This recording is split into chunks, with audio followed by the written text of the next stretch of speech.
Figure out what drives you and then do everything in your power to make it happen. Welcome to the Dean Graziosi Show. All success starts right here. Today, I want to share a thought process of just do it anyway. Do it if you have a headache. Do it if you don't feel like it. Do it whenever everybody tells you you can't. Do it when you feel overwhelmed. Do it when you feel underwhelmed. Do it anyway. All right, let me tell you what that means, guys. I'm dating myself, but Michael Jordan, and I know Bree, Brody, and most all of you watching, greatest basketball player of all time. There's still no one better as I'm filming this. And I got to be alive and young during that whole era. I watched every championship game. I watched the Dream Team when they played the Olympics. They were winning the Olympics like 105-12. I mean, it wasn't even like the best games in the Olympics were the scrimmage when they played 5-on-5, right? So Jordan, he's like greatest of all time. And about 10 years ago, I'd bet to say from now, Bree, you were probably about 2 years old, I got invited by Michael Jordan and a friend of his to have dinner with him in Park City, Utah. So of course I jump on a plane. I fly to Park City. We go to his private golf club. It's only like, we're the only ones in the restaurant. We have a private seat. I end up sitting next to Michael Jordan. We drank some Pinot Noir wine. They smoked cigars. I didn't because I would die. Kids don't smoke cigars though. You get motion sick just like Dad. That's what it felt like the only time I tried cigars. Ugh. I tried chewing tobacco once too. I vomited for 2 hours. So learned my lesson on both of those. Anyway, I sit with Michael Jordan and I get it right from him. And this is the prime example of what I'm trying to lesson I want to share with you today, to do it anyway.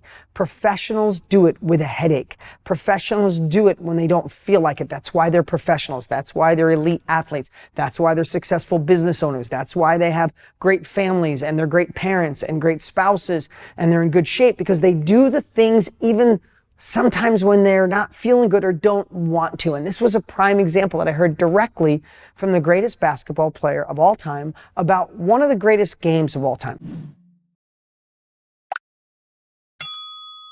Now, I think, and you, Brody, you're a fact checker, so you'll probably go check this out, but I think it was Game 6. The Chicago Bulls are playing the Utah Jazz in Utah. The Bulls are up, the Chicago Bulls with Michael Jordan are up 3-2, I believe. And 4 games clinches it. So they play a game. Michael Jordan goes up to Park City, Utah at the time. Now, Park City was about 40 minutes away. Michael Jordan was probably I think they said he was the most famous person on the planet back then. Isn't that crazy?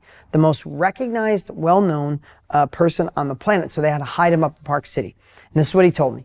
He didn't know if it was the flu, or at 11 o'clock, he was really hungry and he ordered a pizza. And he thought to himself after, it was probably the pizza sitting on the shelf all day and 11 o'clock at night. They're like, I'll just give the person ordering the pizza that one. He eats the pizza, wakes up the next morning so sick, like vomiting, sweat coming off. If you ever go to YouTube, you could probably find it and watch this game where he's just dying. He's laying on his back. Halftime, he's in the locker room just laying down, sweating and sick as a dog, vomiting like it was either the flu or he thought it was food poisoning. So why am I telling you this? It's Game 6. If they win the championship. Like a movie. The movies couldn't direct a better ending. At the buzzer, jump shot, Michael Jordan sinks the winning basket and they win the championship. Now, this was right after his father died. His father was murdered, so a lot of emotions in there. This is the one, if you watch the video, he's hugging the trophy and he's crying, sweat coming off him. So why am I sharing that, guys? Because he didn't get to be the best in the world because he gave up easy. He didn't get to be the best in the world that he didn't feel like working out that day or shooting, foul shots, or just playing like at a mediocre level. No, he got to be the best in the world because he did it even when he didn't feel like it. He did it anyway. He did it with a headache. He did it with the flu. He did it vomiting, and he made an impact on the world.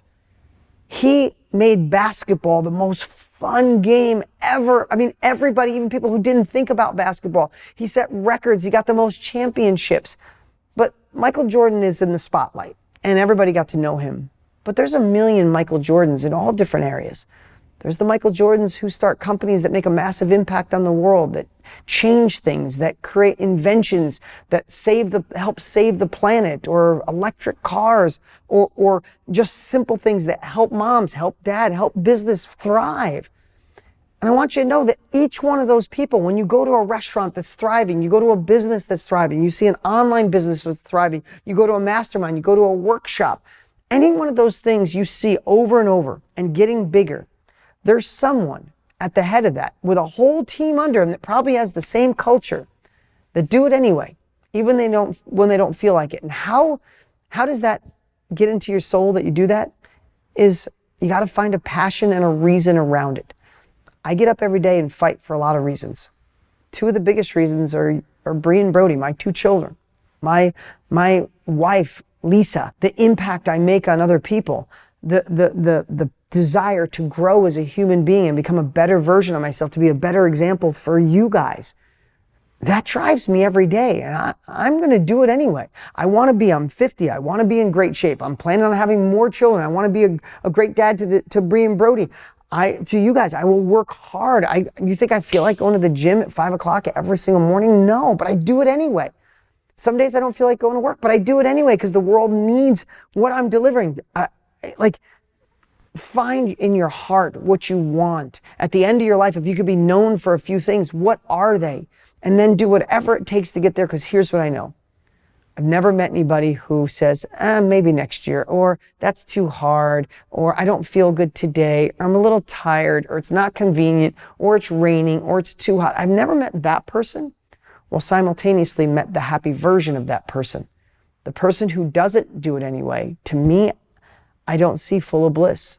Even so, with that said, what in your life are you slacking on, even though you want it to be a part of your future? I'd identify it today. And if it's something where you just don't feel like doing it every time, then I'd rethink it. Maybe that's not for you. Maybe you're not supposed to go there. Maybe it's not the right relationship. Maybe it's not the career choice that you wanted. Figure out what drives you and then do everything in your power to make it happen. What's up? What's up? Hey, before you go, you need to watch these next few videos. They're absolute game changers. Hurry up and click right over here and watch them, and I'll see you there.